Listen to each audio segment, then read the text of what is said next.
Bonjour, bonjour. Je suis ici avec Christiane Mathieu à Saint-Rémy-en-Provence. Tu viens de Verdane, hein, Non, Verdane? je viens de Vedène dans le Pardon. Vaucluse. Pardon. Et tu es prof de art plastique en retraite. C'est ça. Et tu as une vision très très claire, ce qu'il faut faire maintenant avec les enfants et ce que doivent faire maintenant les profs aussi, les enseignants en retraite ou ceux qui ne savent pas comment avancer dans leur vie, c'est juste? Je ne pense pas que je sache à leur place, mais ce qui m'a motivée, c'est que je suis une grand-mère, hein, que l'enfance m'a toujours motivée dans mes actions et surtout aussi d'être proche des parents en difficulté. Donc à 40 ans, j'avais créé l'association Allô Maman, qui perdure maintenant, mais avec d'autres, avec des choses salariées, des entreprises d'aide à la personne. Moi, enfin, Allô Maman, ça a toujours été bénévole et gratuit.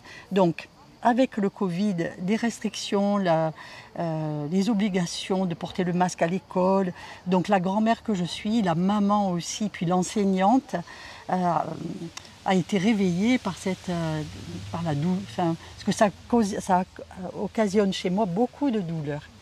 En tout cas, j'ai rencontré des parents en détresse et ce qui m'a permis de remettre en route l'association Allô Maman, que j'ai appelée du coup Solidarité.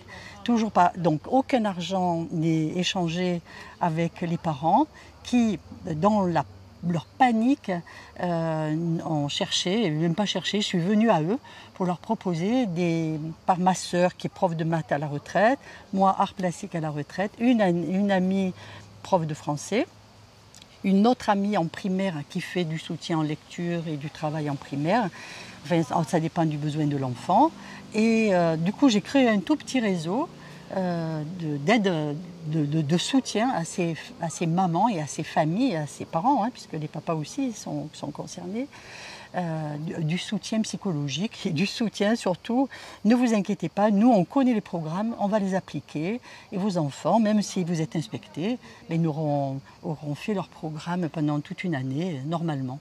Ce qu'ils n'auront pas évidemment, c'est tout le côté copain-copine, mais bon, dans tous les cas, je demande moi ici, et c'est ce que je vais faire de plus en plus, là en tout cas pendant ces vacances, pour qu'à la rentrée, il y ait de plus en plus de professeurs à la retraite qui seront désireux d'aider leurs prochains et surtout faire leur part de colibri. Et je leur demande pas de faire 20 heures par semaine, mais si déjà ils peuvent donner 2 heures de leur temps, une demi-journée de leur temps à ces enfants pour les soutenir dans les matières en suivant bien le programme, parce que les inspecteurs ne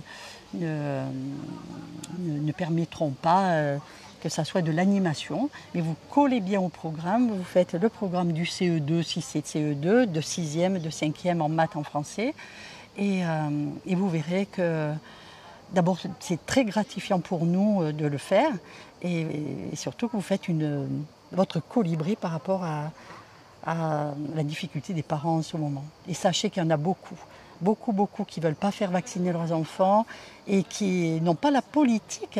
Jamais ils auraient pensé à enlever leurs enfants de l'école. Ce sont des gens qui veulent l'école, amener leurs enfants à l'école. Mais c'est trop difficile pour eux et d'accepter le vaccin et de les voir aussi partir le matin dès 8 heures avec un masque et revenir à 5 heures, fatigués, énervés. Voilà. Donc, on fait l'école à la maison, quelques heures par semaine. Regroupez-vous, trouvez, vous pouvez m'appeler, hein, et je peux vous dire comment on peut faire. Sinon, vous allez sur le collectif de parents Vaucluse, Avignon, et là, vous proposez vos services comme moi je l'ai fait. Voilà. Mais chacun peut faire sa part. Alors allez-y, mes chers amis, collègues, profs à la retraite. Franchement,